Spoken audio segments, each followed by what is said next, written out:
let's just jump into it. In the last session, the two of you found yourselves looking for refuge in Visix. You found a small sort of inn or motel in the northeast district where you bedded down and spent most of the evening resting but restless, as it would seem, observant of your surroundings, anyone that might be following or watching you, before making a call to the phone number of private investigator Norman Young, who you know to be associated now with the overall investigation and more recently a part of, or at least accompanying, Vincent's team since, to your knowledge, around the time they encountered you on Bloomfast. You made the call and I can't say her name because it'll make Lizzie uncomfortable.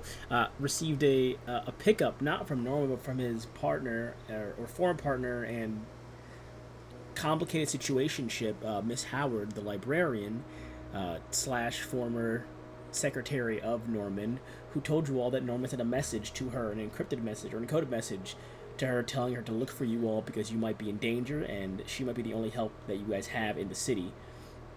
She told you all to meet at at Norman's kind of public office, where they take more front-facing jobs, and you all inconspicuously made your way across the city to the office, where you were told a handful of information that she wanted to get you all out of the city before the next day, and she would do that by getting you all tickets on the train up to West Creek Valley, which is where Norman said that Vincent and his crew were next heading.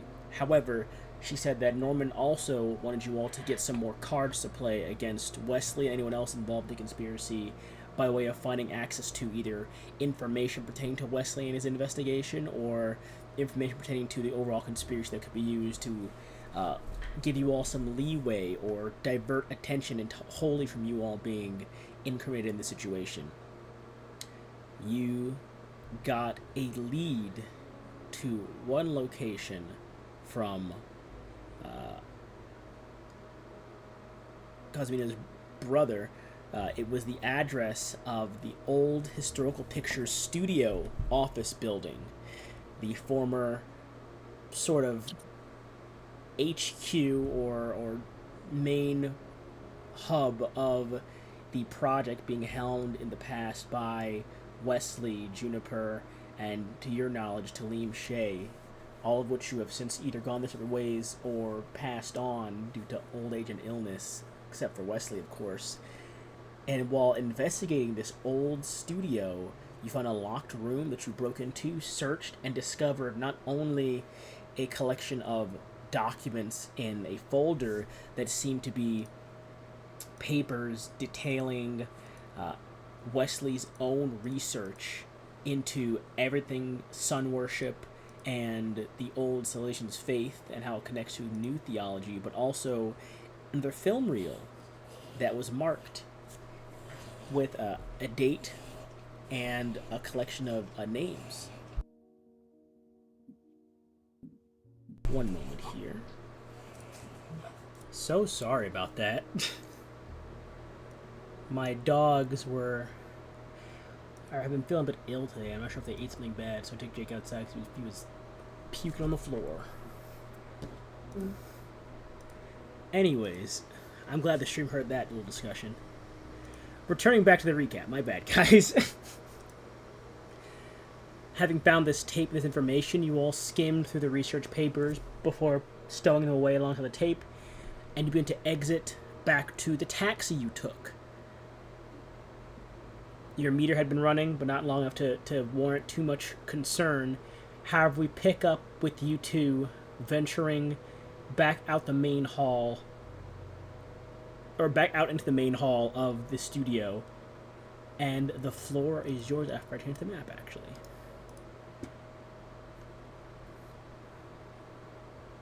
There we go. And with that, the floor is yours. The two of you are officially back in... Oops, that's not you guys. Where are you guys at? Bing bong.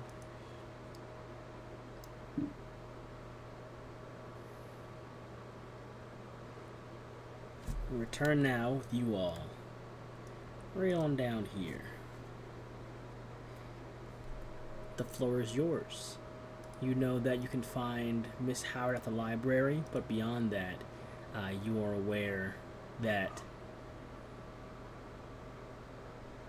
well, any other connections you have at this point in time are at your discretion to utilize. But you were told that you want to meet with Miss Howard regarding what she's been looking into, or to deliberate on information found. She can be found sort of more downtown at the Central Library. Okay.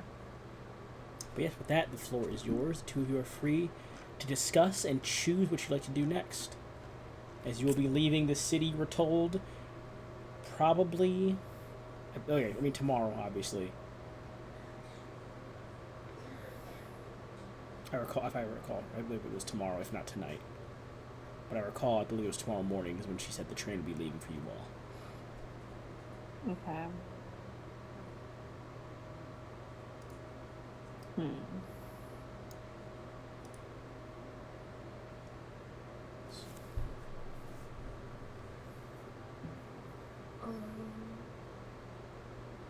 So, did we come here to meet someone? No, you had come here to try and find some sort of information or dirt or evidence that can tie Wesley to this to the conspiracy going on currently. Okay. We have the film reel? You have the film reel, you have his personal research documents.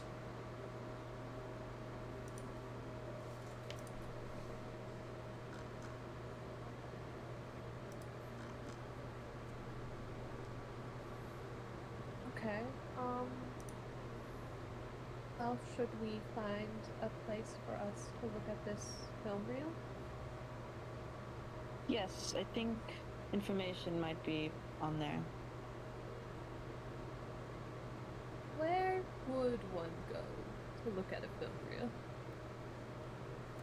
If you have the money and or a bit of political sway, you'd be able to go to the motion picture theater downtown.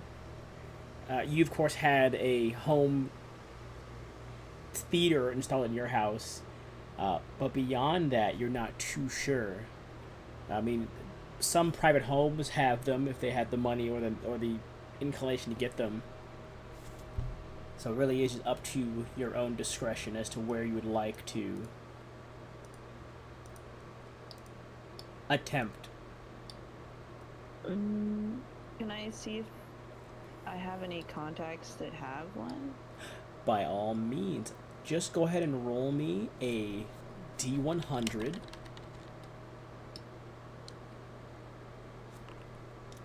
All right, I am going to roll one, and just say higher or lower. Higher. One of, I wouldn't say like, more of like a work friend than a colleague, someone that you might, go out drinking with or go to their place for like evening mixers or small events. That is like they do like a sports party or like a movie night. One of them does indeed have not the nicest film film player, but they do have something that could assist in potentially showing you this tape, whatever's on here, this film. But you do have, they're like a you don't work closely with them, but whenever there's like after work events that people go to, it usually is at their house because they have one of the nicer places to hold more people around. Okay. What's their hypothetical name? We're gonna call them Lucas for now. Okay. I think Lucas could help us. I'm not too close with Lucas, but he has a film player. Okay. I mean, my other thought was to try to go back to my apartment, so Lucas's works better.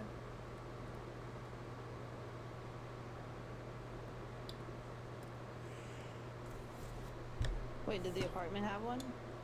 Oh yeah, because Mina had a home theater installed in her place. After you guys found the first reels, you could watch it. She bought. But is it stalked by the police right now? You do not know. You've not tried going in that side of town yet. I mean, you've been outside of town, Okay. but you haven't been to her house. You've been, because her family home is in the same district, but you've not actually been in the neighborhood or area where her house actually is located. Yeah. I've just been operating on like. We've been avoiding Sorry. home. Yeah. Yeah. I've avoided going home too. So yeah, we can try Lucas, but maybe we should bring like a bribe. What do I have to bribe someone with?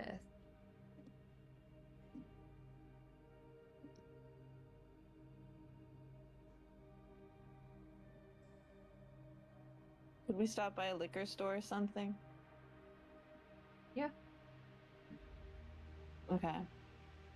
So we'll get him like some nice drink in order to play his movie Cough player. up a storm. I started to cough up a storm just now to go run and get some water before I unmuted you coughing. All right. Ooh. Did you want to have your taxi take you to Lucas's place? Yes, with a bribery of a drink. Okay. How high end are we going for this drink? Like a $100 like a $100 bottle of wine, or like a 25, like a 50, like a what we robbing him with? Ooh, 100's a lot. My assets just got frozen. They froze my bank account, so. We could do like 50. Okay, I'd say just mark off. I believe it'd be. Let me go make sure I get the math right, because I want to have you spend more money than you have at your disposal right now, because the trust fund baby's not getting trust fund anymore, unfortunately.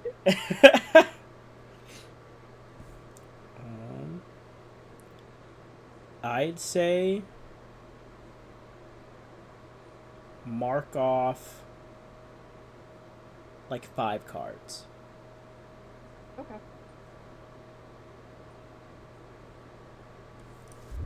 That should be right.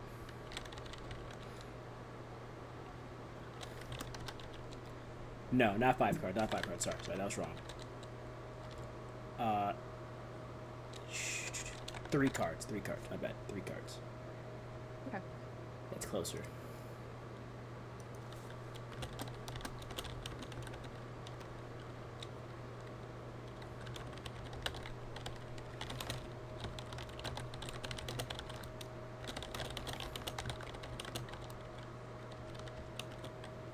I mean, I don't think there should be any issue with us going to Lucas's, because I don't imagine the police necessarily want to advertise that they arrested people and lost them. Yeah. You're currently. It's just I'm not close with Lucas, so I don't want to just assume he'll let us use it.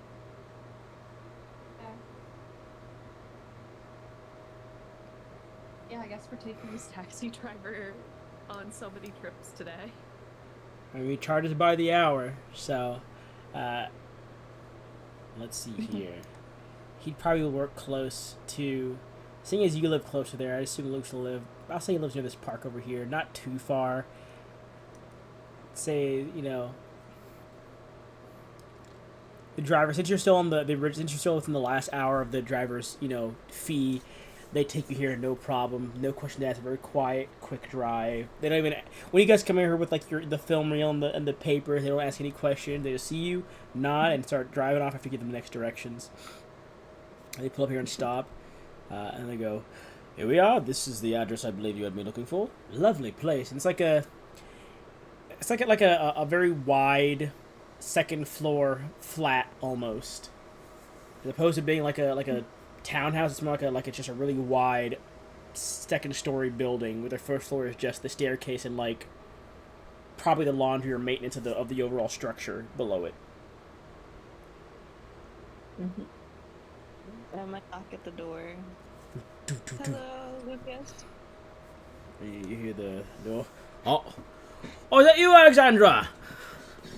Yes, it is me. Are you right? You right on time? I was just getting the drink started. He opens the door up. You hear like the chain latch off. He has like a bottle in his hand. You hear fake music playing like the record player in the back. There's no one else here. So it's just him with his drink. Yeah, it's my birthday, so I thought I'd have me some drinks. How was your friend? Uh, this is my friend Cosmina. We're here for your birthday, obviously. Oh, yeah, for my birthday. You remembered. Yes, this drink is for you. Oh, perfect! Oh, it's my favourite. It's like my fifth favourite bottle. Thank you. he looked at it for a second. Oh, come on in. Sorry, don't want to be rude. Come in, Is. Oh, we got chips on the counter. I mean, I've got chips on the counter. To be honest, I wasn't going to tell you it was my birthday. I want to see you remembered, but I'm glad you remembered, you know? So, yeah, there's chips on the counter. Ordered some food. It should be here eventually.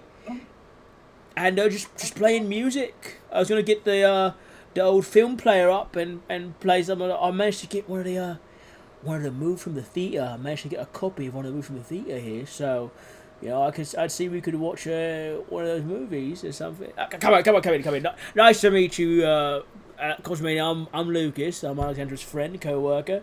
Oh, I say friend. You're friends now. You made my birthday party. I'm Alexandra's friend, Lucas. Nice to meet you. Come on in. Nice to meet you.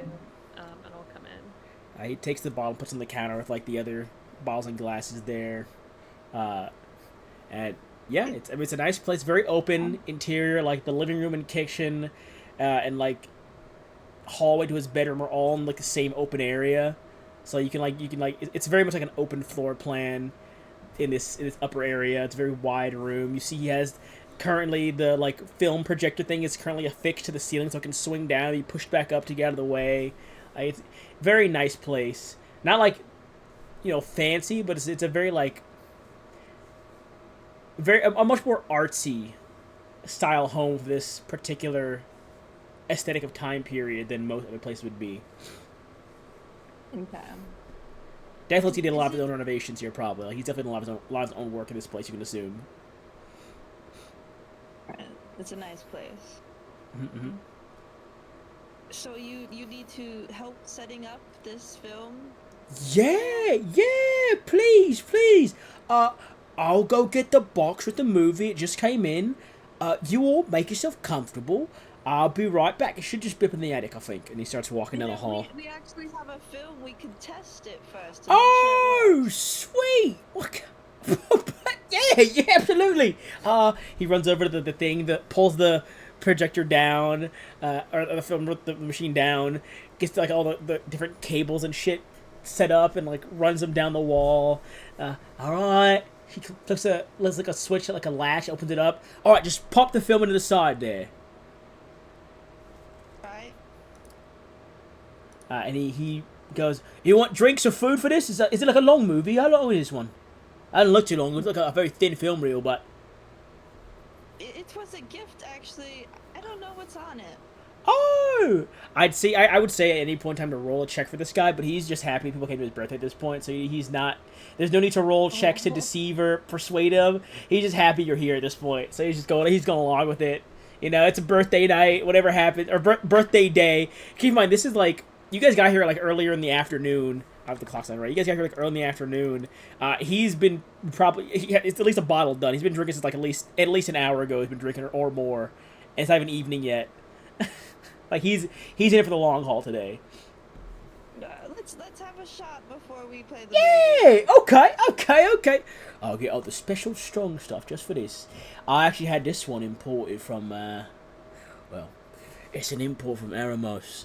I met a guy that came to the exhibition hall a few months ago, traveling type, and he happened to know a lovely person that distills their own liquors in Eremos, and he got me a small bottle of it, not much, so it won't be only one shot per person type of bottle, but it'll do the trick. Wow, sounds special. And he walks over and gets pour you all a drink while we get the film set up. I will put the film in chat. I'm not going to paste it just yet, but I will be putting the film in chat so that when it is time to watch it, I can just press the button for it. And he comes back over, gives you each a drink. This is like a very brassy looking liquid. Uh, you see bits of like small flecks of spice in there of some kind. It looks delicious. You're not sure what's in it. Happy birthday to me, indeed. Thank you for coming. Do do do on the door. Oh, I think that's the food. And he runs over to the door as the film reel starts to spool up, and you hear him talking with the person at the door. I will now paste the film in the chat, and I will show the stream the film as well while I hit pause the music. But the film is there, and let me see if the stream can see it. It can. Perfect. It is a bit longer than the last one. It's about 4 minutes long. The last one's like 2 minutes. So, but yes, the film begins to spin and play, and trick the lights up before you with a 3, 2, 1 countdown of the screen.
Descendants.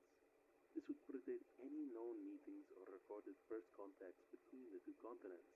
In a time when vehicular travel beyond personal fishing boats would be something technologically impossible for anyone. After what we found in Erebus alone, do you really think the possibility is truly zero anymore? Come now, June. We're here to prove the unprovable, to find the unfindable. This is something groundbreaking. The Mosin people are innovative, always have been. Our technological advancements are greatly different from those of your own people. Who says they did not find Gaspillage first and share our means of oceanic travel with your ancestors? And who is to say that there was never a period of frost here? The climbing gear could have been for the split, and the cold clothing for the time when temperatures were vastly different. Forests could have been ground to sand and buried in the sinking domes, and we would never know. We're working on too many what-ifs and possibilities. Our job, no, our passion, this work, is to speculate, not fabricate. Then let us speculate, June. We've discovered the existence of worship here recently. These items, of which we found not stored alongside others, but kept in what we all agree to be a keepsake box or vault, shared similar but not identical iconography to those found across the site. Would it be reasonable to believe this originated from a theologically similar but distinctly culturally or geographically different worshiping group to those we discovered here? Would not the thought of a mountain-faring, northern originating group also align with the historical findings of your professional predecessors? The ones that state your people found their modern society built by the southward exploration of those that came before you. Descendants whose histories Only known to us, yes. Look, I am not disputing the theory.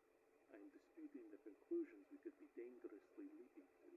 We truly do not know what Ermos was like before history began to be recorded, nor of Gaspillage for that matter.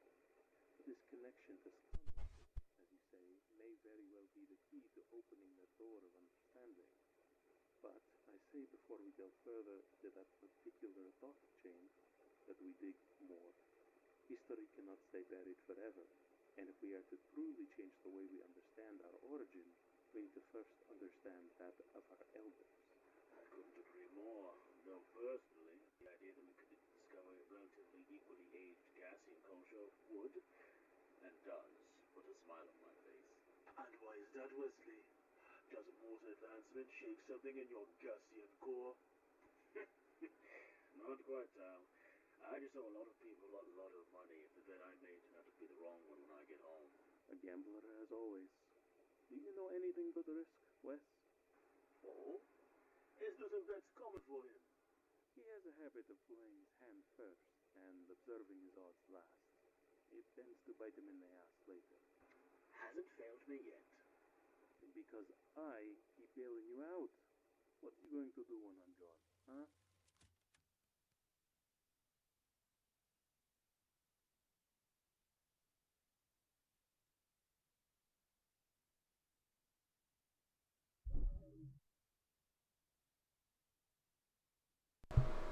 Oh, apologies for deafening. I had to to show it to the stream as well.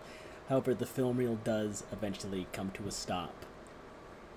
I know we probably all watched it at different time periods, but I want to get the whole video played for the stream as well, for the recording as well.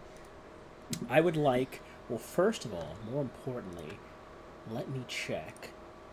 What are your sanity, each of you, your current stats? Like, what are you at right now, sanity-wise?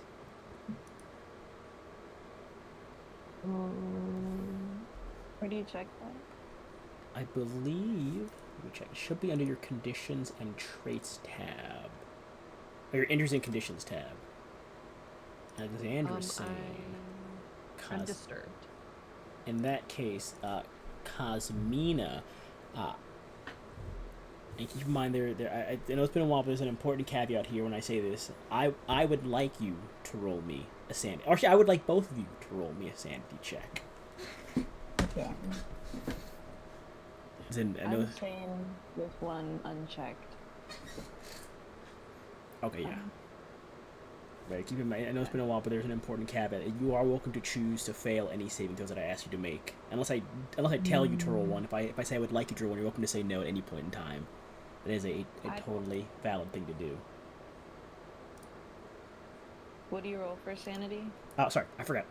This one would be, I'd say intelligence sanity check, please.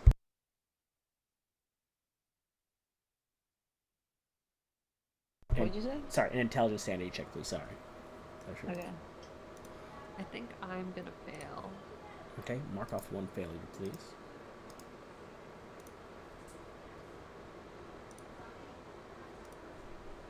Oop. I think I clicked the wrong thing.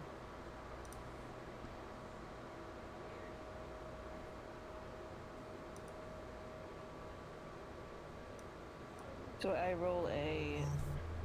Just roll intelligence, is all. A question mark? What in the hell? How'd you do that? What'd you get? What did I do? I don't know, I see a question mark there. What'd you roll? It says 36. Ah. You must have done like a private self-roll. Either way, with both of you failing, the parts of the video that had the distorted audio, at least on your watching, themselves were not distorted. You could see where the distortion should be around the wording when those bits of audio were either distorted or scrubbed. Any mention of sun worship themselves seemed to have some sort of audio or video distortion around them in the film, hence why there were those odd moments. And it is only by your understanding of what you're looking for in this moment and knowledge of things that you've investigated before via events and your own personal delvings that you're able to see through the static and distortion to see that only parts mentioning sun worship had any sort of visual or audio problems at all. And as the two of you kind of see the film come to a close, your friend Lucas goes, "Oh, that was weird. I couldn't hear part of it. It was like little bits of things. I want to know what they were talking about. It seemed like a lot of sciencey history stuff, but in the past it seemed really important. Well, I couldn't hear it at all." Must have been damaged. I don't know what's wrong with it. Ah, you got this as a gift from someone. You should take this back then. That's a damaged film. I mean, I got a fixed copy somewhere. I'd love to watch the whole thing. Is there like a whole series of these or something? It said like historical something studios. I never heard of that one. It must be. I'm gonna look for another one and I'll get back to you with it. Oh, please do. Oh, well, it was the food. You see, he's got like a big like box of like crab legs in here. Fresh, not fresh, of course. They brought over, but these are Bloomfast harbor crabs, whatever the place in Bloomfast is called. I don't know. It's up from the crazy ocean in Bloomfast. It's their crabs. I hear they're a lot larger and they got more meat on them. In them. Whatever. And he brings the big box over and places it on the countertop. And this big box of seasoned crabs in there. I enjoy some. Yeah, I'll take some. But you have the film watch at this point in time. He's like, I'm gonna go see if I can't go up into my attic and find some like games or something. You all make yourself comfy. I'll let you all be doing that, but make yourself comfy. You know, enjoy the food and the drinks. I'll be right back. Sorry to keep leaving you down here, but if anyone knocks on the door, let them in. Unless they don't, people you don't know.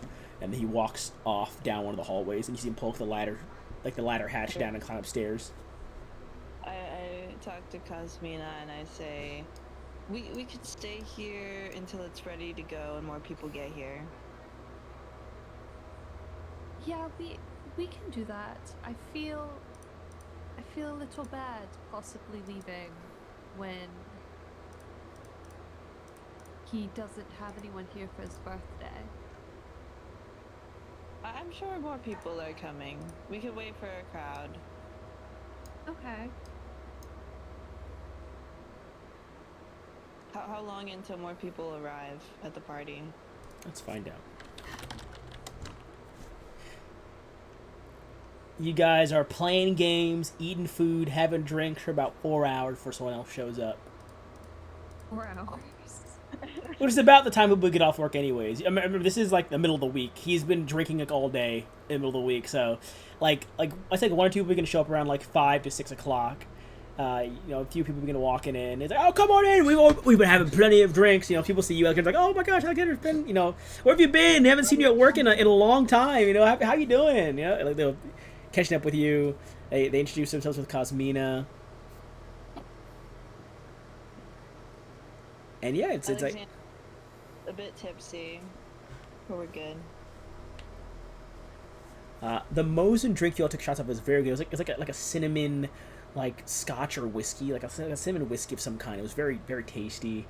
You know, it was strong stuff. It wasn't exactly like a whiskey or scotch, but it was like some cinnamon whiskey scotch adjacent drink that was very strong and I'm gonna keep Lucas as a friend. Yeah. And he goes, all right, everyone, have you all had your food or your drinks? And I've had me a lot of drinks. I think it's time to watch the movie. Remember, everyone, every time we gotta make a new game for this one. For whenever something happens, we take a shot. So we gotta find something for this movie to take a shot with. Is it like a line we should look for, or what? Exactly. Yeah, they're trying to find a way to make a game start up. You two are now free to leave. I'd say about 6 o'clock. There's like 5 other people on top of you guys that are here now, alongside Lucas. So it's like Lucas, you two, and then like 5 more people. They give the excuse that we need to get dinner or something. Oh, okay. They'll wave you bye. Here, take this to go. And he gives you like a box of some of the crabs and like a little like a container, like a glass container. Gives you some of the crabs to go. Gives you a bag for it. Come again anytime. Both of you. You're welcome here anytime. See you again, Lucas. Yes. Oh, wait! Cosmina Honorsworth! I know you! Oh, where heard your name from? Oh, shit! Oh, man, I had crab with a rich person. Oh, boy. Yeah, it took him like 5.5 hours to recognize. Took him like 5.5 hours to recognize who you were. It's totally fine. But the two of you exit, and you are free to make your way, if you'd like, to the library to meet with Miss Howard to discuss any further details and figure out how best to depart the city. Yeah, I feel like that's the best bet. Unless you had your gyro stay around for the past few hours, I would say you would probably be gone by now. I'm guessing you guys would have told him to head home or something like that for the first hour or so went by. Yeah. Yeah. Mark off like We I say, did just have him sitting. mark off like 2 more cards. I'd say he'll give you the discount because he was kind of chilling. He likes doing the little he likes doing the hush driving around. So if you mark off only 2 more cards, they give you a faint discount as long as you call him back again for more rides around the city. Okay. But I'll say by the time you get to the library downtown, it has got a bit later in the evening, and you arrive to find fairly empty library. I believe. Have you ever been to the library, or do I need to describe it to you? I'm not sure if you've ever actually been to the library before. I don't remember Let being me to the library. check. I don't remember either. Then I will describe the library to you. The Central Library. Basically, it's a large 3-story building. Of course, the words Visitor Library are given a stone plaque above the large doors, just up a small staircase. It is located between an overhang bridge to its left and a large public park to its right. Across the street from it is a breakfast cafe. As you walk inside, the inside is incredible. It is a staircase. It is much a very open interior room. All of the shelves, and at least on the upper floors, are located on the outer ring, and the inner kind of ring of it, or the first floor, are more bookshelves. But it's like think like a hollowed out, like donut or like gladiatorial arena, where like instead of having stands on the outside, it's all the shelves, except for on the bottom floor where it's just shelves across the entire bottom floor. It is filled with nothing but bookshelves and tables for reading. You can even see second and third floors clearly from even the bottom floor, with only the wooden railings obscuring partial vision. There are restrooms on either corner, or I guess side or portion of each room, because it is a more hollowed out building. And you see that there are, the floors themselves all look to be some level of different from each other. The first floor being mainly normal library. Second floor looks to be a bit more spacious, and the third floor you can barely see it, but it looks to have a lot more shelving and extra like more costly public storage of books on the third floor. And as you enter, you would see Miss Howard at the front desk. She sees you two, and immediately kind of not like suspiciously or completely, she kind of looks to you and kind of tilts her head off towards like the side where it looks to be a private reading room is off to the side on the first floor that you can go into to find privacy over there.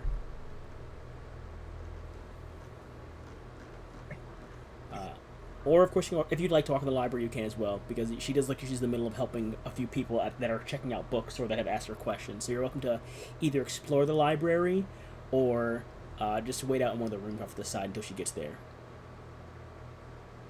I'll hang out in one of the rooms. Okay. Is there like a history book section? There is a history book section.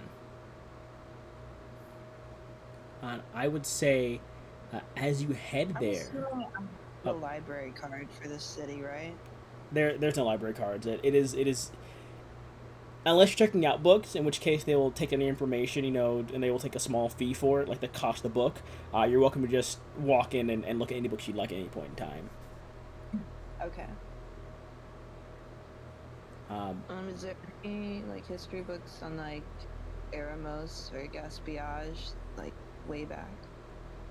I would say there are a few books pertaining to such topics. You would also see, because it's very empty today in the library, you would see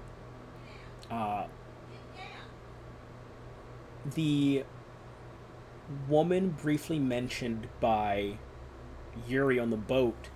The archaeologist woman that was there on the boat is here in the library as well, looking at books currently, kind of scanning through both the Gaspillage and Eremos section as well.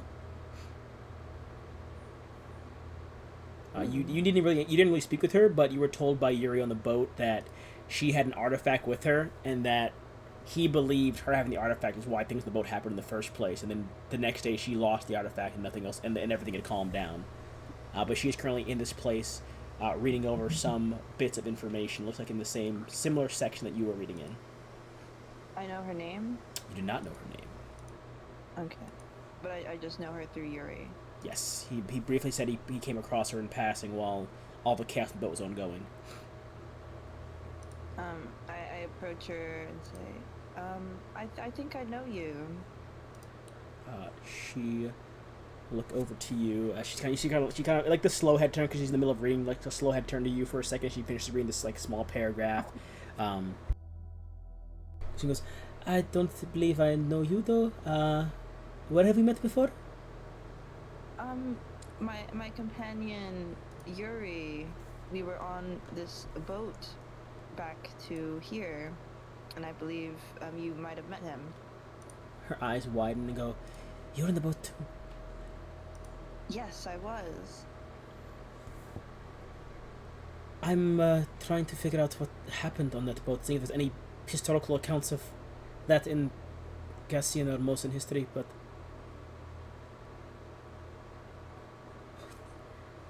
I don't know what to say. Glad you're okay, and not one of the people that didn't make it to shore.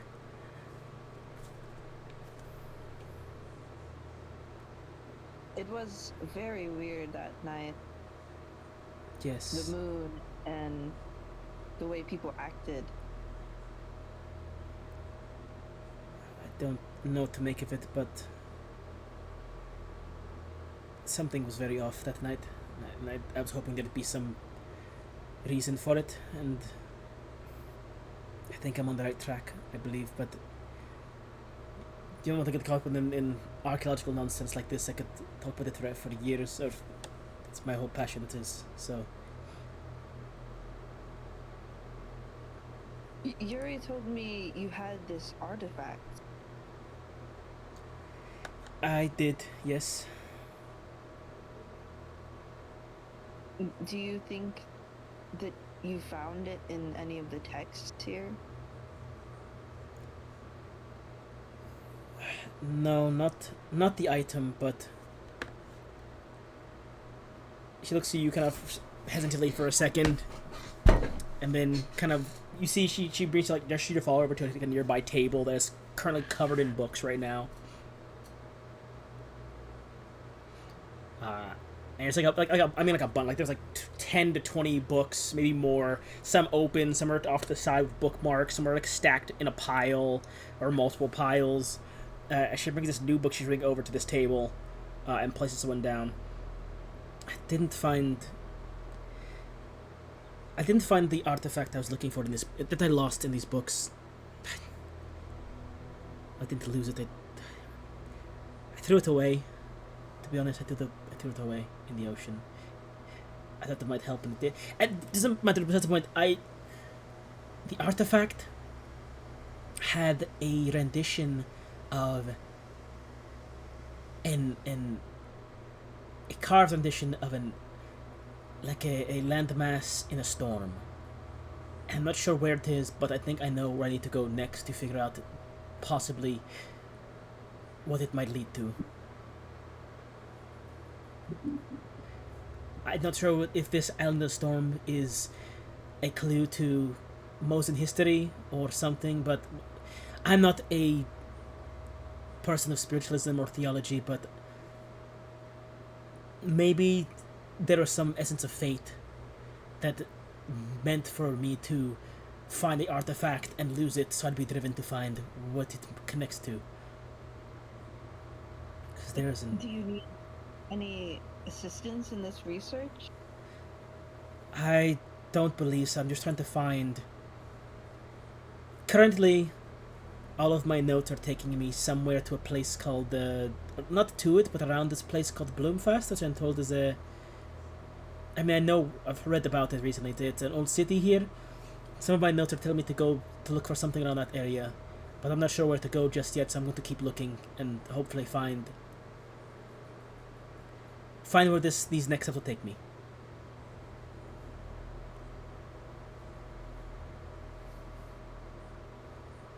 I need to know. So once you're done reading the books here, if you don't find anything, you're just going to look at Bloomfast?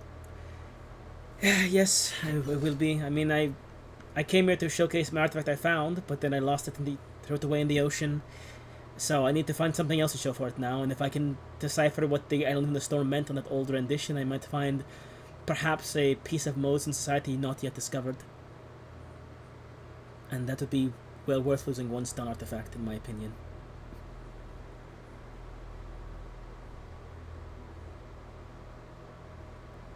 if you need any assistance, here is. Wait, is there any way to contact me? I mean, you have your home phone, you have Cosmina's car phone she uses, and you have the phone number to Norman's office, which connects to Miss Howard, who by proxy can eventually probably relay messages to Norman whenever they get in touch. I'm gonna give Miss Howard's number. Okay. She'll take it, nod her head.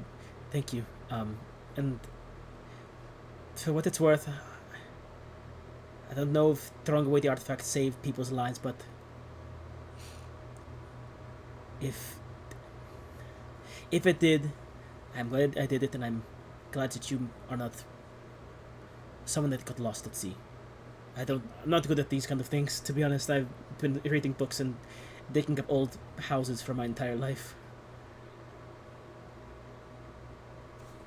I'm glad we made it, and safe journeys. She will nod again and then begin looking back over the books, kind of comparing like 3 books at one time, trying to like chart different, dissertations and texts and renditions and maps and drawings. And we jump from you over to Cosmina. You are heading to one of the private rooms when you come across someone as well, who I need to see if you've encountered before I say anything too outlandish.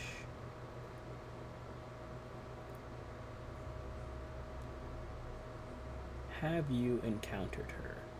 I do not believe so. There is a woman here who currently is like hauling a bunch of books under her arm, like balancing the stack of books on one arm while she's trying to open the door to walk into one of the nearby private rooms as well, that kind of adjacent to the one you're going to. I'll like run up and try and like hold the door for her. Oh, let me help you with that. You're so polite, thank you. She kind of shuffles in. I really do appreciate it. I might have grabbed too many books, to be honest. What are you researching, if you don't mind me asking?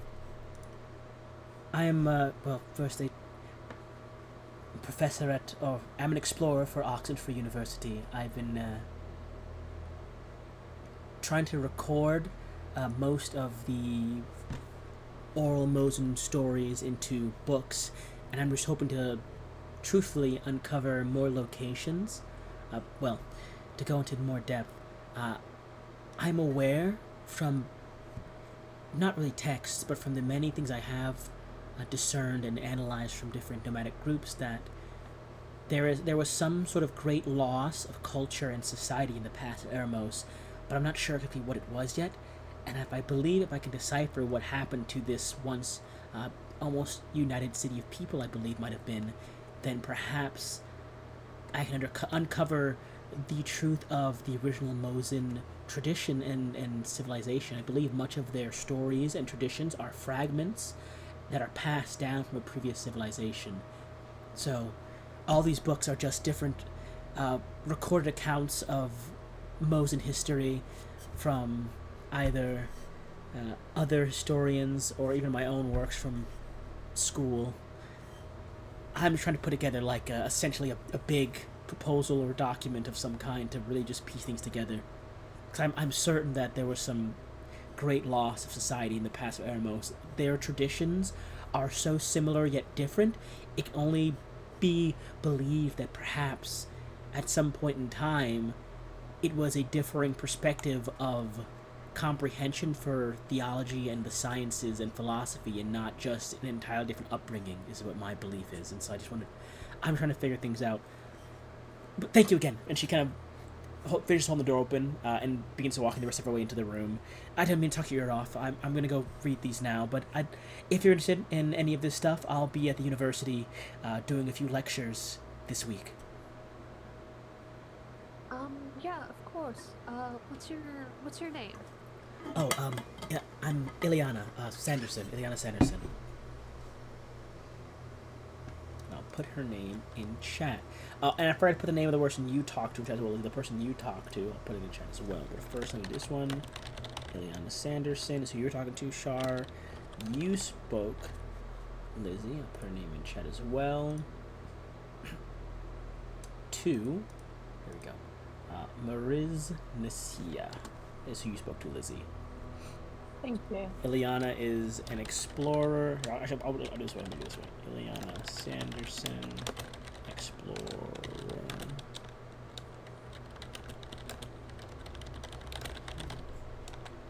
University. There we go. And then Mariz Nasia.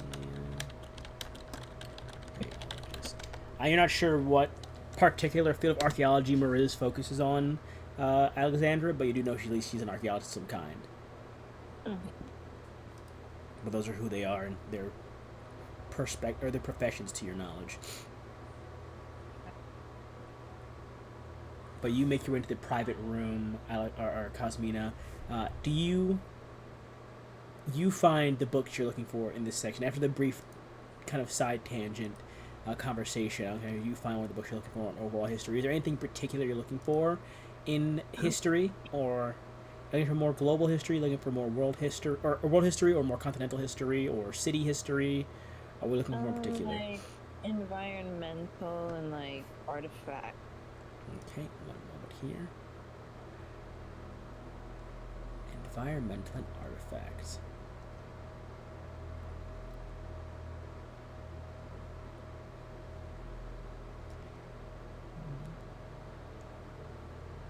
Roll me just a general intelligence check. This is less up to see if you find anything and more to see how much of something you find.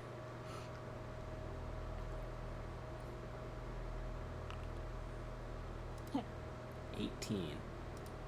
You don't find much on... Because, again, huge library. You're trying to find something to read in the brief amount of time you have before Miss Howard is done with who she's helping. So you begin to kind of go through some of the first books you find rather than doing an in-depth kind of, search of each section. I will say you find... Let me read this right real quick. I don't get this wrong. Not that one. Is it this one? There it is. Sorry about that. There it is. I found it. Is that it? Am I losing my notes? I'm trying to find exactly what to give you. I'm trying to find something that won't give... Yeah, I'm trying to find something that won't give you... Because I've got a lot of in-depth. I'm trying to find something that won't give you too much, but it'll still give you something useful for your search here. Let's check here. Because I've got a lot of notes to go through. Sorry, one moment here. Might have to just sleep on the book. Sleep.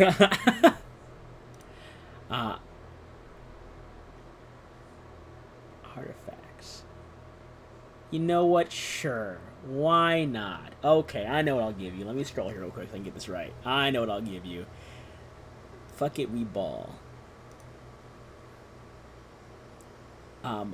You gather from the briefing you're doing on artifacts and the environment that it's at least theorized that I gotta find the name of the ocean again. There it is. That the Typhoon Sea itself, of course they built a city there with Bloomfast, but it's there that the Typhoon Sea itself might have not been as hazardous in the past due wholly to pieces of not really debris, but like what would have once been like a mountainous region or something more northward in the Typhoon Sea, or pieces of land that might have been once connected to a larger landmass. It's very vague recollections of story where people theorize that perhaps a Typhoon Sea at one point in time, of course, even before Bloomfast, because it was already rough when Bloomfast was around, but this theory that for the Typhoon Sea to be how it was, and for there to be, tales of most explorers crossing the ocean to meet with Gassian, nomads and tribesmen.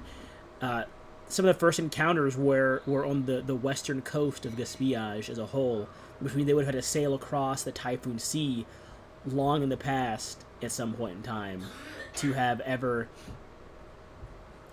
met at that particular location. So you don't get much on artifacts, but you do get possibly at one point in time the Typhoon Sea itself wasn't as violent or hostile as it is currently now, and that some perhaps celestial event, because tides are indicative of usually the celestial events of the gravitational anomalies. Perhaps some either shift in land masses or celestial event altered the sea as a whole. And it's just these general theories of this possibility that, there's no way a Mosen fisher could have crossed the ocean unless the ocean wasn't as violent as it is now. Or, perhaps they just walked here or something. Maybe there was like a shallow bridge they walked across. Just general stories like that are unfounded, but that have just enough possible credibility that you can be like, man, maybe there was like a massive earthquake or something a long time ago and there was Pangea and maybe it split, or maybe maybe that moon fracturing depiction we found in those homes was true, and when the moon fractured it, messed with the tides, or any number of things are possible just from your personal knowledge and reading through these books with their own potential examples and examinations of oceanic travel in the past. And I'll say that's what you get from it. All right. There you go. Something vague enough, but I didn't want to give you absolutely nothing, obviously. But it will be about this time, after about, say, like 20 minutes of reading and about 10 minutes of waiting for you, Kazumina, that Miss Howard does tap you on the shoulder, Alexandra, and just for you to follow her to the room where Kazumina is currently waiting for you. Okay. I follow. Okay. You two find yourselves in this private, very sound, kind of nullifying room, this soundproofed room, probably for personal studies and silent escapes from the rest of even though the library is quiet, even more privacy can be found in this room. Ms. Howard looks to you and says, "Did you find anything useful?" Possibly. Yeah. Alright, well, let's compare and contrast. I suppose you all start and I'll follow. We found this building that used to be the historical picture studio where Juniper Wild and Wesley C. Adams owned, and we found a journal full of his notes as well as a film reel. Okay, well, that's something at least. How does it I mean, I don't know too much about what Norman and you all are truly after, to be honest. But if it's beneficial to you all in at least implicating Wesley in being involved in some cover-up of some kind, I believe that should be enough of a start for now. And whatever else we find in the interim will be useful as well, because I did some digging the past few days, or past day. While it wasn't much, I did discover that there is something very peculiar about Wesley and his handling of this investigation with the committee and previous ones, actually. Typically speaking, at least from what I've gathered, when he is given free reign or control over the handling of those pertaining to this specific or particular investigation, it is not uncommon for him to leverage cases of importance, to have people held in the penitentiary until he can get them sent to one Dr. Mueller in the psychiatric clinic. He often has people sent to this Dr. Mueller, and while it could be believed that he just trusts Dr. Mueller's work over any other doctor in the in the clinic, I do believe that perhaps this doctor and Wesley have a closer connection. I'm just not sure how in the long run, but they seem to work closely together whenever it involves only these cases in particular.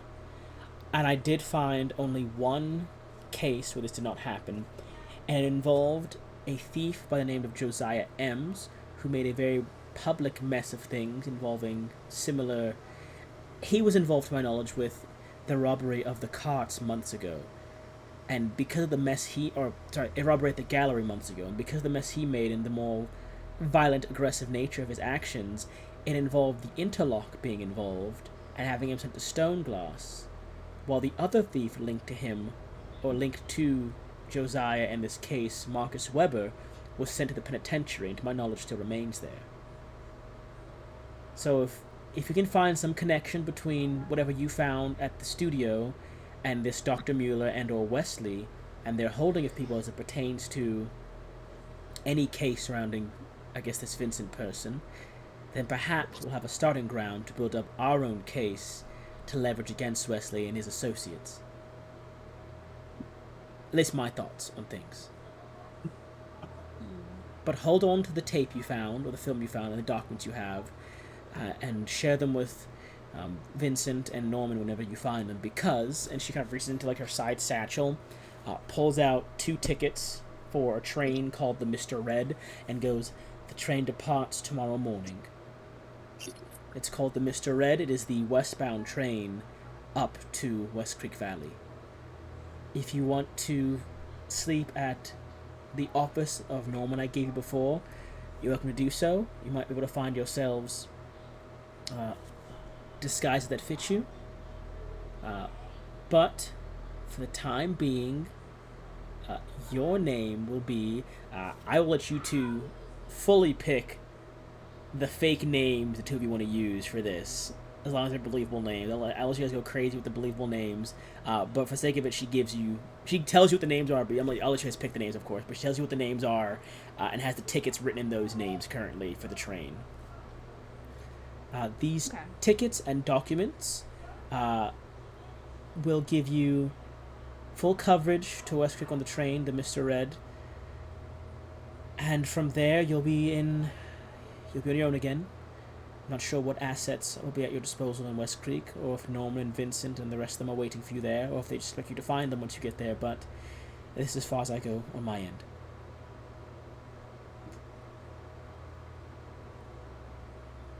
Apologies I couldn't be more help, but I am still publicly just a librarian. And Norman owes me a lot of favors, and you tell him to come back alive, please.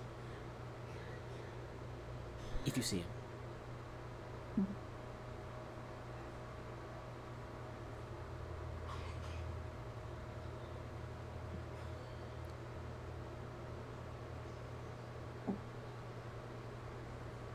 She kind of I'm enjoying coming up with a fake name. Yeah, no problem. Have fun with that. But she stands up and goes, "I have to get back to work, but do with affirmation what you will. I will paste what she said to you all in the chat as well in your notes section." Awesome. Just so you have this to utilize. She stands up and goes, "Again, tomorrow morning, just be at the station. I believe the time of departure will be about 8 o'clock in the morning, so you won't have much time. It does depart, of course. I mean, there'll be a boarding call, but your seats are not special ones. They're just generic fare. Whatever it did to make you all not stand out more is what I did. And I guess just take the rest of this evening to get any items you need to prepare yourselves for this trip. It'll be cold up north. It is the winter here, and it's cold and snowing here, so I can only imagine how cold it'll be in West Creek.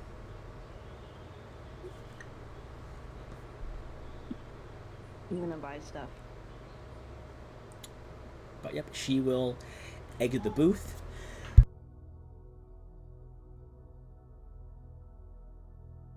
Sorry, I'm sneezing 1 second here. Oh my gosh, these allergies are killing me. She will begin to exit the booth and look to you two and say, "Good luck. I mean it. I'm rooting for you all." And if your friends, I'll keep an eye out for your friends if I hear anything about them, any news about their holding, or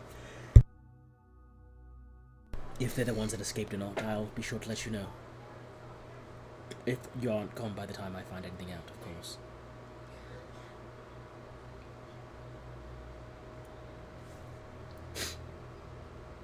And she exits the room. And you two have the remainder of the day to buy any items you think you might need for the cold north of Gaspillage. And also just for overall exploration, because... Yeah. I want I to mean... and like a scarf. Oh yeah, I forgot. I forgot that you are cold as hell, Alien. I forgot, 'cause you gave your jacket to to Jackson the Hound as a cover for you all escaping. You are cold as hell out here. It is freezing. I like to buy a nice warm cup. You get... Well, What was do that? we still have the address that was Josiah M's house? You do, yes. Okay.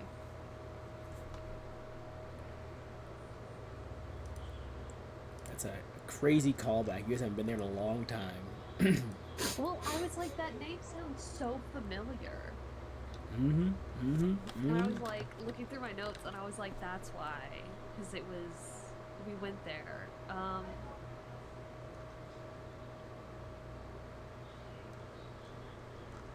Because I don't know if it's worth going back to find more out about, or as much as we can about Marcus Weber.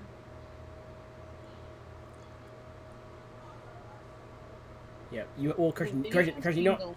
Christian, let's preface this. You don't have Josiah's address, I don't believe. I could be wrong. You have Kurt's address. Kurt was Anna's... Yes, we do. We have Kurt. Yeah, Anna's cousin was dating Kurt, and Josiah was Kurt's friend.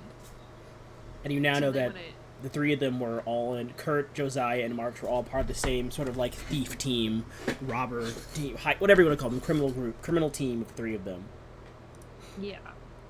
And so I don't know if it's worth going back to see what we can about and find out what we can about Marcus Weber. Because we can't really go to the penitentiary. Correct.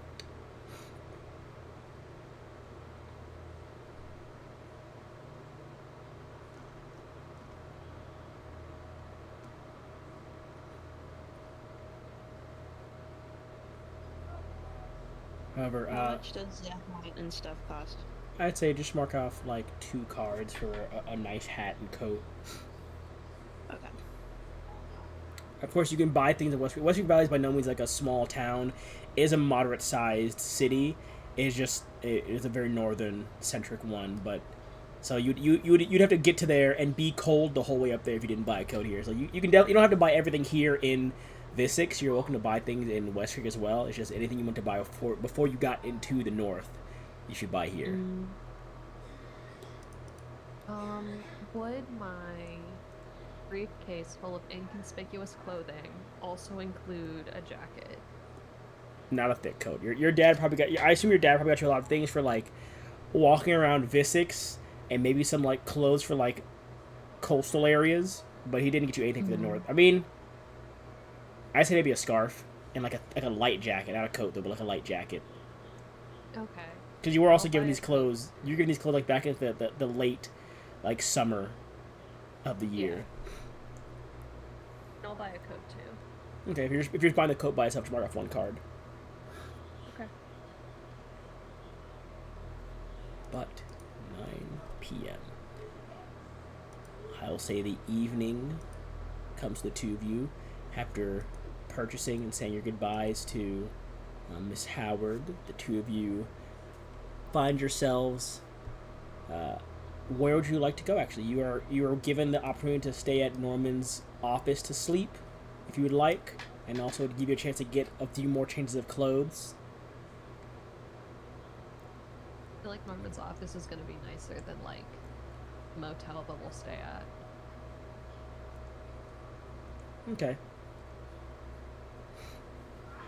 I'll say in that case, after just for the sake of time, after buying some things, you would meet Miss Howard at Norman's place, so she can use the key to let you in there.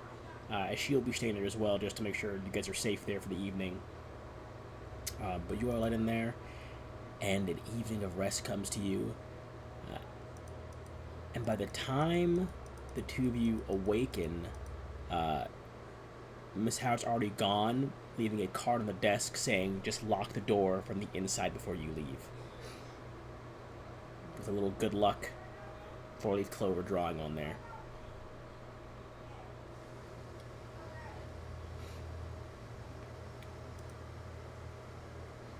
What do you have? Let me change the music now.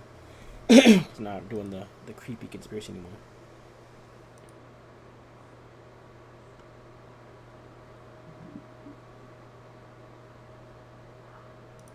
I want that one.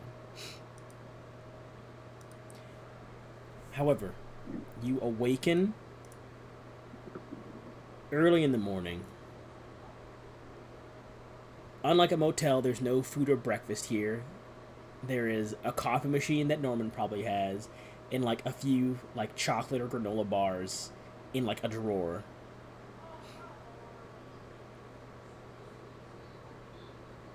However, it is the day of the train's departure. The date is, I'll post in the chat so you all know, of course, for your own record keeping. The day of the train departure is 2/12/452, or Sunfall Day 53 of the 700th rotation.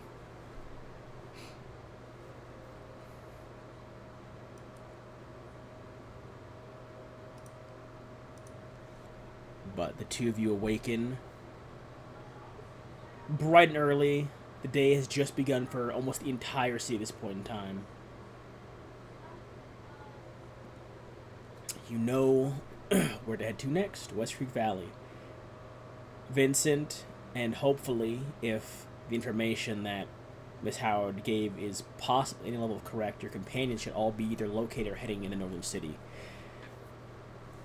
There is something in the mountains of that something in the mountains of that desolate range that the average person remains unaware of. Something Vincent will want to find, meaning Wesley and her allies want to find it too, and that leads you to one conclusion. You also want to find this place.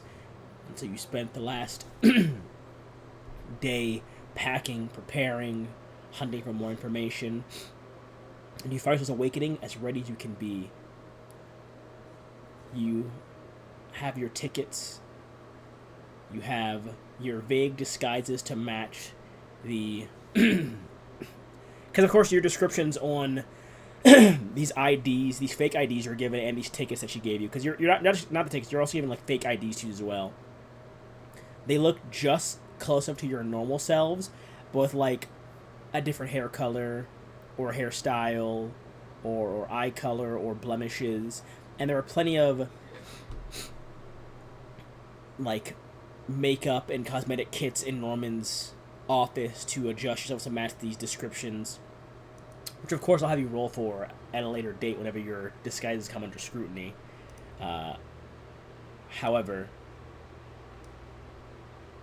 actually, you know what? No, we'll take this roll right now.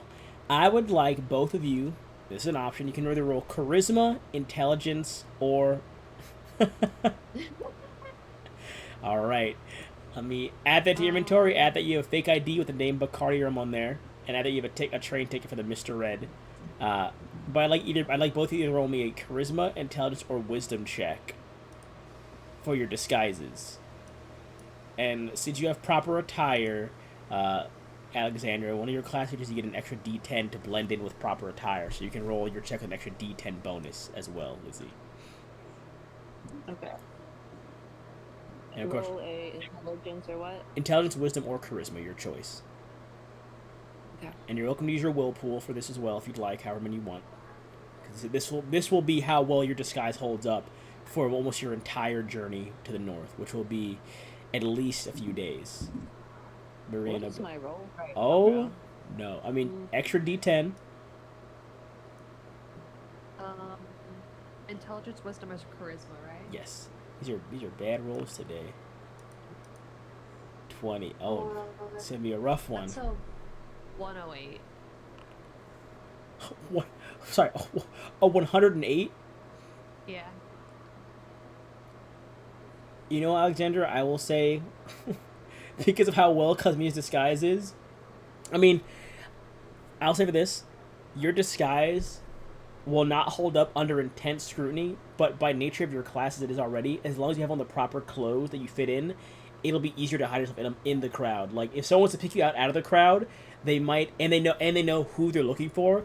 They can pinpoint you, but by nature of your class overall, you already have the ability to blend into crowds with the proper attire from being the mole class. So Okay. that's okay right there. You can save your will pool for this, so you still have all three. However, under scrutiny, I mean they'll have to roll still. It is still 20. If they roll below a 20, trying to ID you, they can still fail. Let me just look at my notes real quick.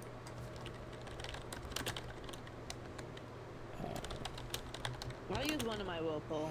Okay, make it a 29. I mean, you can use as many as you want if you want to make it higher, because this over here will be a contested check, so you can use as many as you want to make it a higher possibility. This is a success or fail thing. This is a contested check to see what they have to beat to roll against you. So feel free to roll as many as you want as well. Yeah. 36. So you're at a 36. So, under scrutiny, we'll see. Those are your two rolls. The two of you will prepare yourselves for the day and venture out. You are heading toward a location that I don't believe, at least Cosmina probably not used, because it's a public train and she's from a very wealthy, important family. But the two of you find yourselves heading downtown toward the Visix Central Station, where you arrive and find, I mean, very typical train station setup, multiple platforms. The ticket, there's no ticket, but actually you can buy tickets here, but they do not take your tickets until you board the train, of course.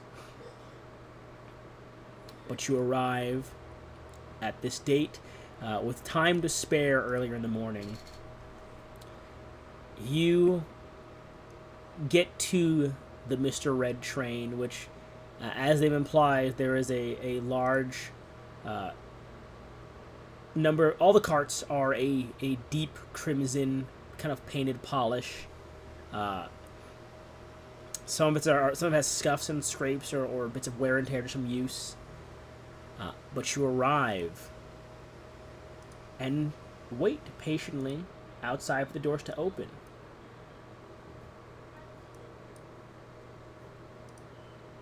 Let me scroll here. Here we go. I just moved real quick. About half an hour kind of passes as final preparation for the train's departure are still underway. You're here at 8 o'clock. There we go.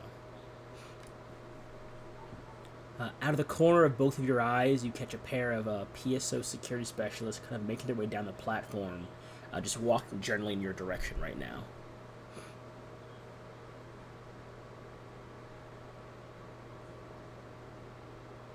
You're not sure if they are here looking for anyone in particular, if they're just on a generic patrol through the station, but they're just a pair of PSOs kind of just meandering their way down the walkway, down the platform, talking to themselves, occasionally waving to people that they pass by.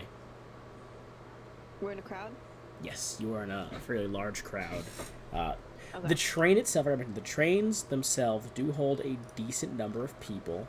So currently waiting outside this platform alongside you guys are about, a second here, a little over about 150, about 150 other people are at this platform waiting for this train to depart as well.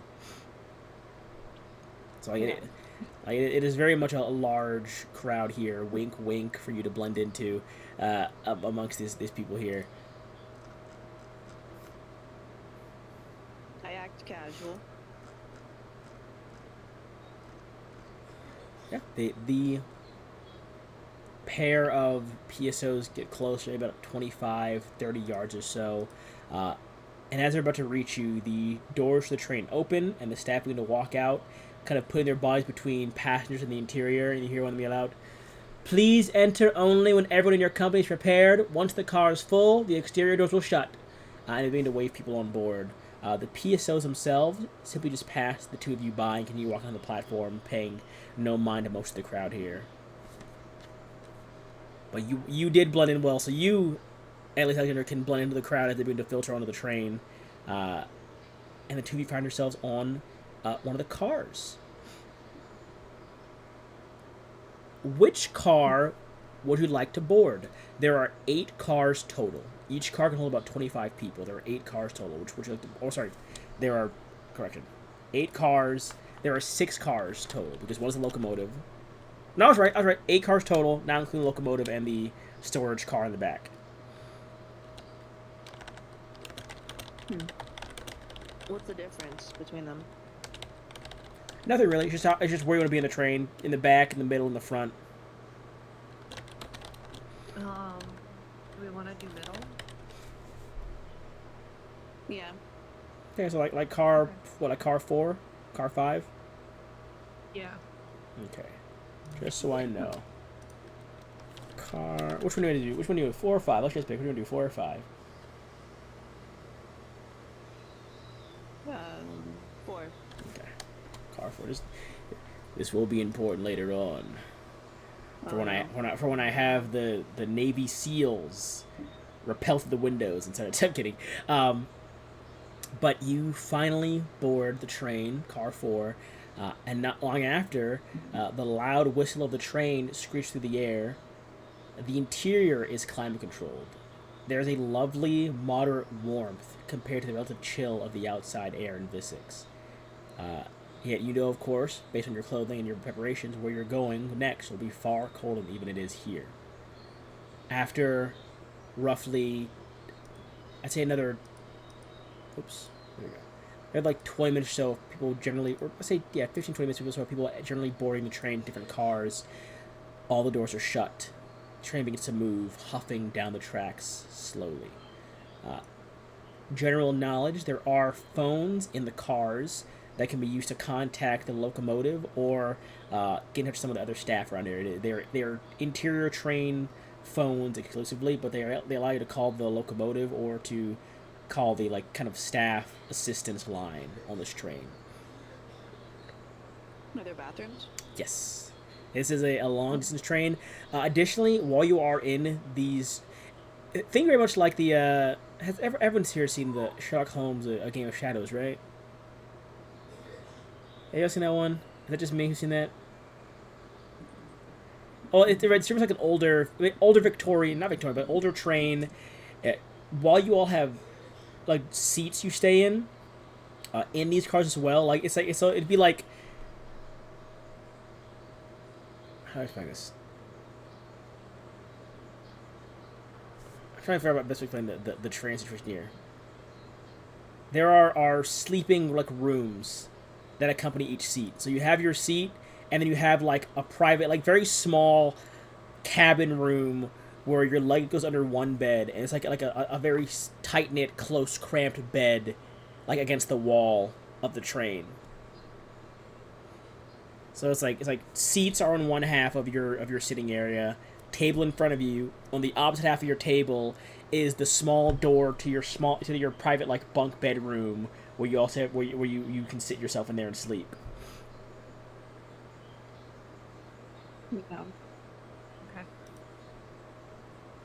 Okay. No, I don't mean it's comfy. You can see that. You can assume that by nature of these. Wait a minute.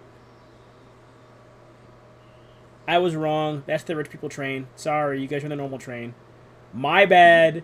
My bad. You guys just have really big booths that you can lay down on. They offer pills and blankets because I was wrong. I was wrong. I was looking at the luxury train just now. Sorry, guys. I lied to you. You don't get the comfy train. You would know, however, that the full trip to West Creek, I believe, is a few days.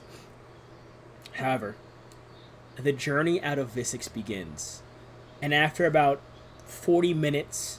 the interior door to your car opens. The loud sound of the train chugging down the tracks rings through the room before the doors closed again. And a well-groomed man, most likely the conductor, enters.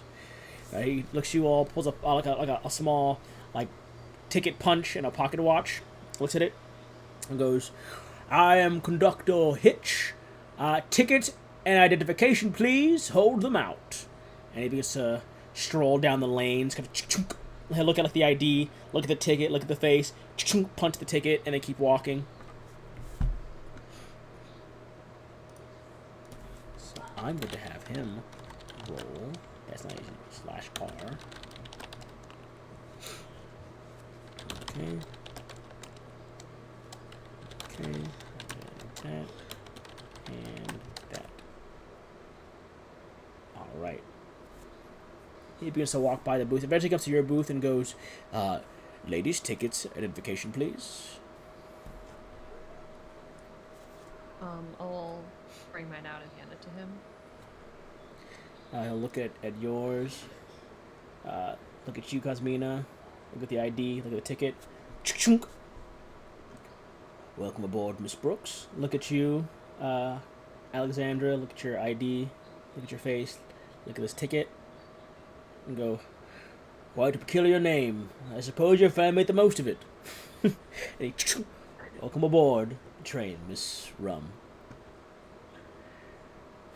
Cheers. Yes. There will be refreshments, of course, served eventually. Perhaps you can find something of your namesake aboard. But please enjoy your ride. And he continues walking down. You hear him trying to say, "Welcome aboard, Miss," or "Mr," as they kind of keep you on the line. And it doesn't take long before the train breaks free of the city limits and begins to pick up speed, heading westbound. It is a longer trip. So unless you have anything you want to do on board the train, I will keep moving things forward with the overall narration, of course. Unless you have any conversations or things you wish to accomplish, I will continue moving forward, of course.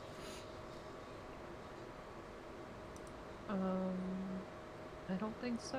Yeah, I just wanted to check. I didn't want to steamroll you guys through the train ride. If you want any discussion you want to have, in that case, the countryside of Gaspillage is something you have probably seen, both of you, but it still holds a level of beauty to it.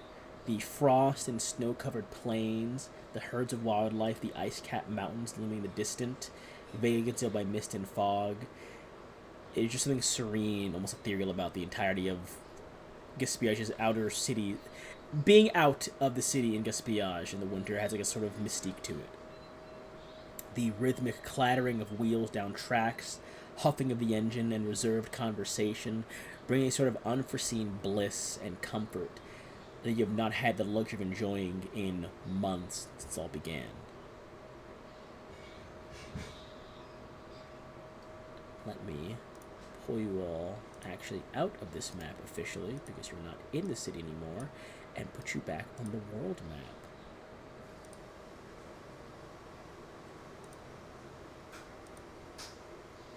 I'll play this song now. Let me map this out properly, because this is of course quite the train ride, of course. 513. Give me a moment.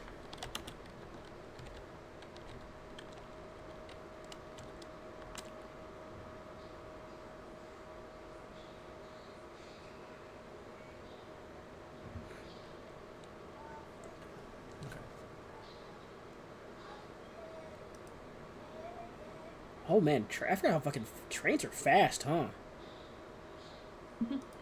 I was in the math, how like I was like, wait a minute, this train is moving. Wait a minute, I thought it was like a multi. I mean, I also did readjust the map scale, which might be part of the reason why this trip is a lot slower than I initially had in my notes back in the day.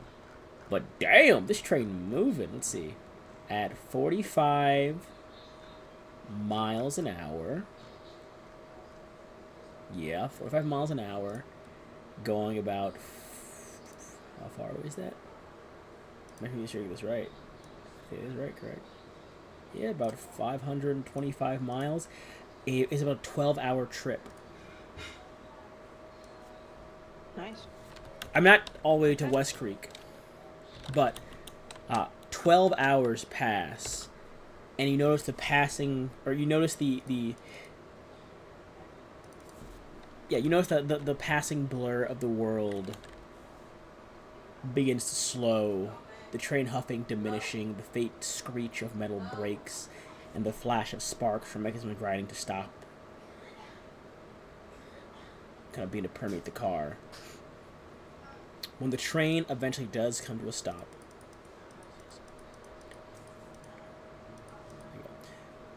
when the train does eventually come to a stop, it is dark outside. A clock within the car indicates. Oh, I messed up that. Jeez, there we go. There you go. Sorry about that. Fuck that up. The clock at the car indicates it's a little past midnight. You see faintly outside the dim glow of lights from a nearby region or area, not too far, maybe a few yards from where the train is. After a few moments, a member of the train enters, rings a small bell to get the attention of all the passengers, and you begin to hear similar kinds of bells ringing in the adjacent cars around you. And this train staff calls out and goes, "We are now making our scheduled 8-hour pit stop at the Bloomfast train and cart station. There's a visitor and wellness center and some small sightseeing posts. We will be punctual on departure, so please not be late if you decide to disembark. Additionally, we are located within the jurisdiction of Stoneglass Prison, so you all may be lucky enough to see the famous Hounds of Stoneglass patrolling the region. That is all." And they open the exterior doors, letting in a brisk, and I mean frigidly brisk, chill into the train car for a brief moment as they step out off of the train without another word and close the door behind them. And then murmuring begins to pick up amongst those in the train as some begin to disembark to head outside. But yes, you are How long are we in this pit stop? 8 hours. It's not long. It's an 8-hour pit stop just for maintenance and refueling and rest for the staff and things along those lines. But yes, you are free to either sleep or disembark, your choice.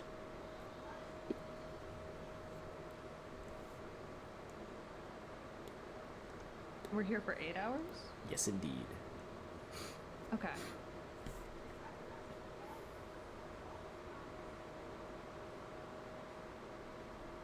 So completely up to you what you wish to do.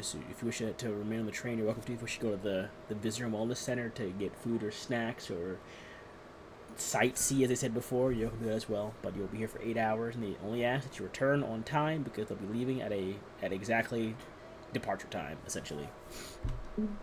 I'll spend another card on boots because I realized I forgot boots. Okay, you have. I'll say that easy enough. You head up to the Wellness Center, the Visitor Wellness Center, and they are selling like snow boots out there. It is the high. It's not like fan. You don't get like the cool, stylish ones. You get like the high, like shin high, almost rain boot style ones. That are fur lined and waterproof, but they don't look that nice. I'll get some like snacks. Sure.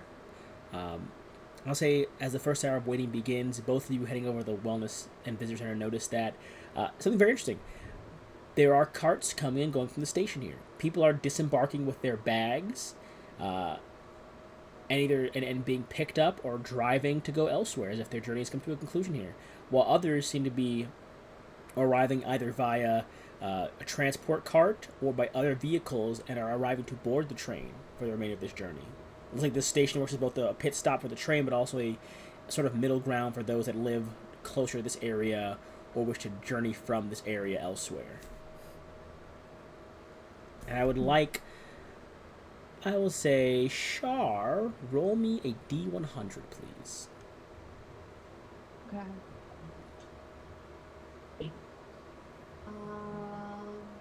78. 78. Ain't no way. Okay. I don't like the way you said that. No, it's fine. It's fine. Don't worry about it. Okay.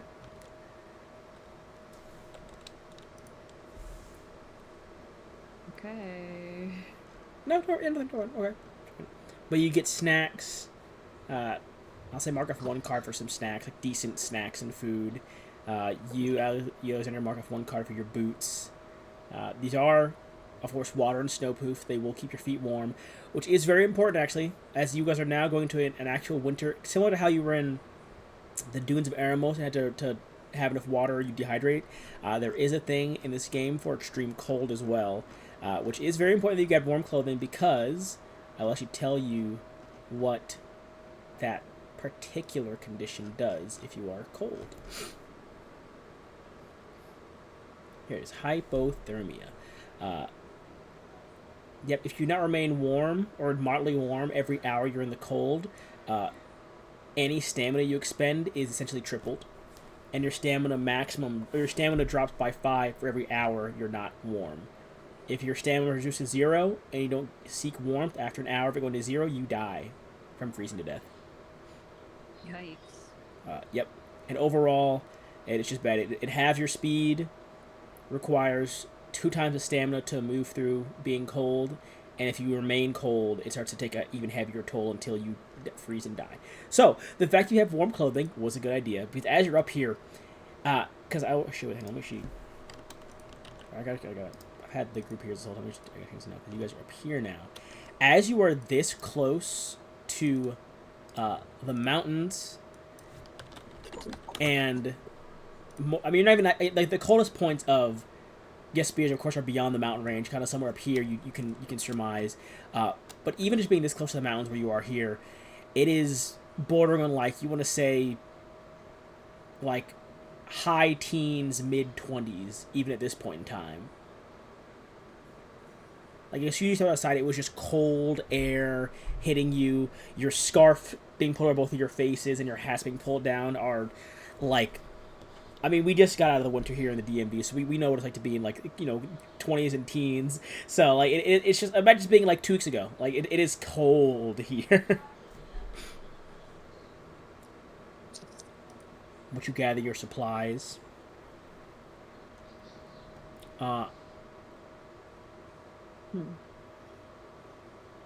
Is there any safety things I wouldn't think that we would need?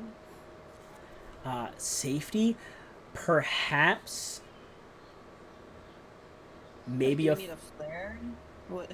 I mean, you can't... I mean, you could if you were hiking out here. You can assume you can buy them in West Creek Valley as well, but should something by any means involve you not taking the train the rest of the way there, having a flare or, like, a flint and steel and tinder would be good to have, just for in case you need to build a fire as well. Anything along those lines would be good as well. Okay. I would like to buy both of those. Flint, the thing make fire. Okay. Mark off 1 more car, so I'll say...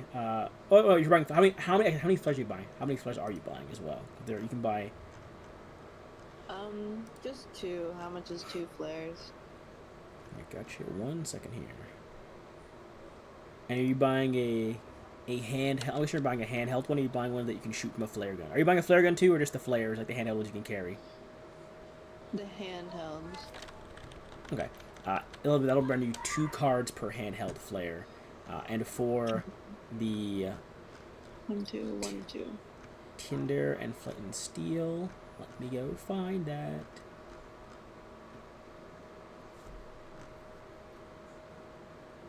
Where did it go?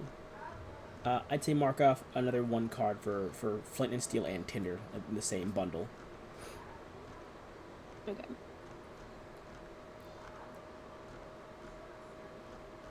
But yes, now you have the means of making fire if you need to, and the means of launching of flares. Did you want any particular color flare, or did you just the generic red warning ones? The generic. Okay. Our group doesn't have any other color. I was just wondering. In that case, you purchase your snacks. You purchase both. You purchase, equipment. Wait. Don't we still have the squirrel? You do have Robert the squirrel. He's sitting in your coat currently in the inside pocket. I'm gonna get food for him. Damn it! Oh yeah, we do. Need So close. So close. That damn squirrel! No, I'm kidding. Yeah, Robert comes out. He has, like, there's bits of like lint and like extra like cloth fiber in your inside pocket. Currently, he's used to make like a small nest in your pocket, Alexandra.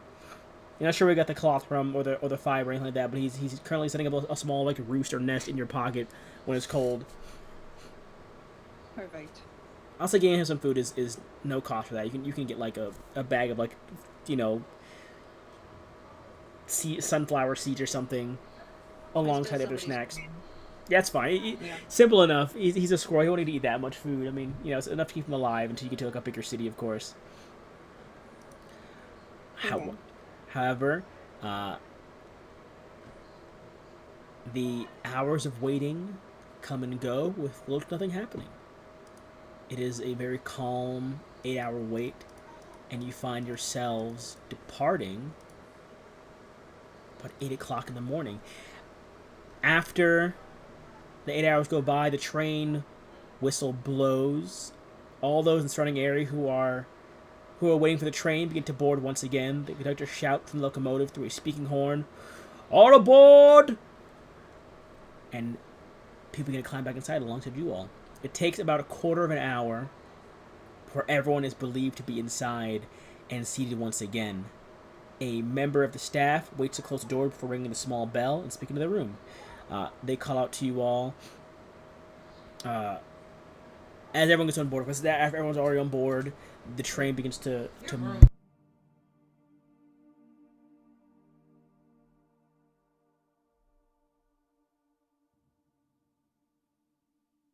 sorry about that. The train begins to move again as this person begins to speak. This member of the train staff. We'll be making one more stop in about. Let me map it out. I remember. We'll be making one more stop in about 5 hours. Make sure this right. Sorry, 1 second. Right there, 200. That's not right. Is that right? That's right. We're making one more stop in about 5 hours. This one only lasts about 30 minutes or so. The Hounds of Stoneglass will be doing a routine security inspection of the train. We ask that during this time you remain seated and comply with any instructions provided by them. Thank you. So there's one more stop before you'll be at West Creek. West Creek itself is down this last line of tracks, but it seems as though the Hounds will be doing an inspection. I mean, you will be close to the most secure holding facility in the continent by way of Stoneglass at that time. I mean, you already have been close, but seeing as you're within the area of Stoneglass, the Hounds themselves will be investigating the train to inspect for who knows what. But the staff member opens the catcher door and exits your car elsewhere in the train. What do you two do for these next 4 hours? Do you wish to sleep or do you wish to just hang about currently? Have we slept yet? I mean, I assume you slept on the initial departure from Visix. The initial trip from Visix to the station was 12 hours. But then you were just now waiting again for another 8 hours at that station. So it's up to you. About 20 hours have passed since the trip began. Okay.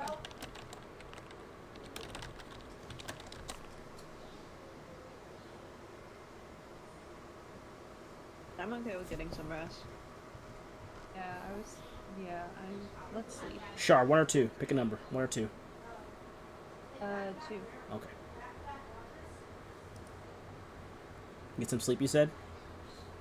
Yeah. Alright. Say about... I would like... both of you to roll me either intelligence or a wisdom check, please. Okay.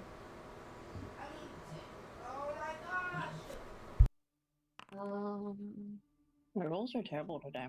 I am so sorry. Oh, no. I'm so sorry to hear. This is 57. Okay. Okay. I would say. Oh, I don't like. What's wrong? You okay? Yeah, you're just the way you said okay. I was like, You're good though. Keep going. Cause I forgot to preface. This is a check for, in case you have any bonus for this. This is a check for like perception, sight, sound, hearing. Anything involved in any of those perception based skills. If you guys have any bonus for that, you can add that to that as well. I forgot to mention that as well. This is so maybe you have like a looking glass, not looking glass, like a special class bonus or feature to hearing, sight, or any of your like your perception based skills. You can add the bonus to that as well if you'd like. +5. I don't have anything. Okay. So 35 and 57. Okay. You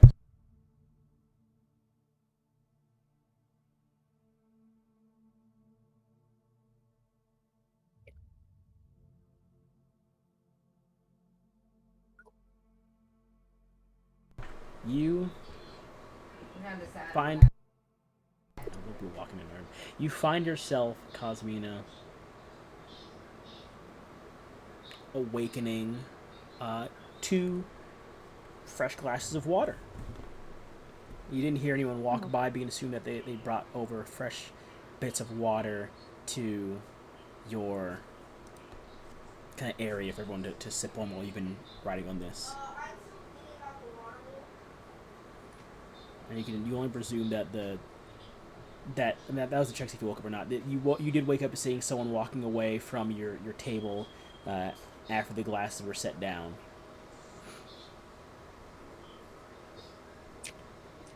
Okay.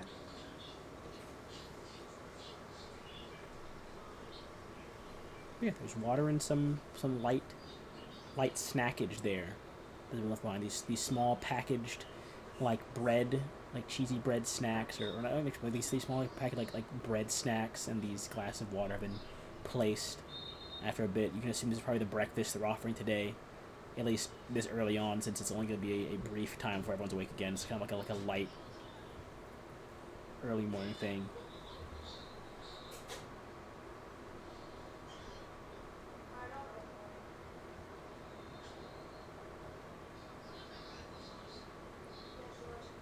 But yeah, beyond that, that's all you would have noticed. Okay.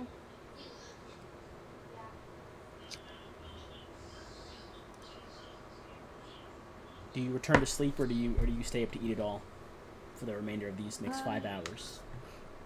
I think I'll go back to sleep. Okay. Move the token forward.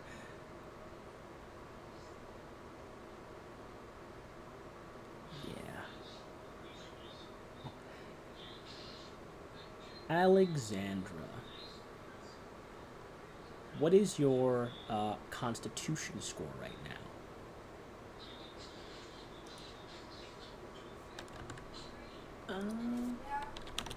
16. 16. Okay. So that's what, a plus... Three. Plus 3? Okay. Check them real quick. Okay. I actually need to check something real quick. Just gotta check something real quick. Don't mind me. I don't even. Yeah.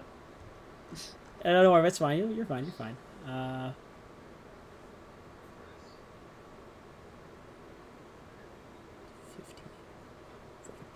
Awesome. Alexandra, you awaken to being strangled from behind, and that is where we end tonight's session. What? You have 45 seconds of air, and that's where we end tonight's session. Bruh, someone has a problem with Bacardi? Why? That's crazy.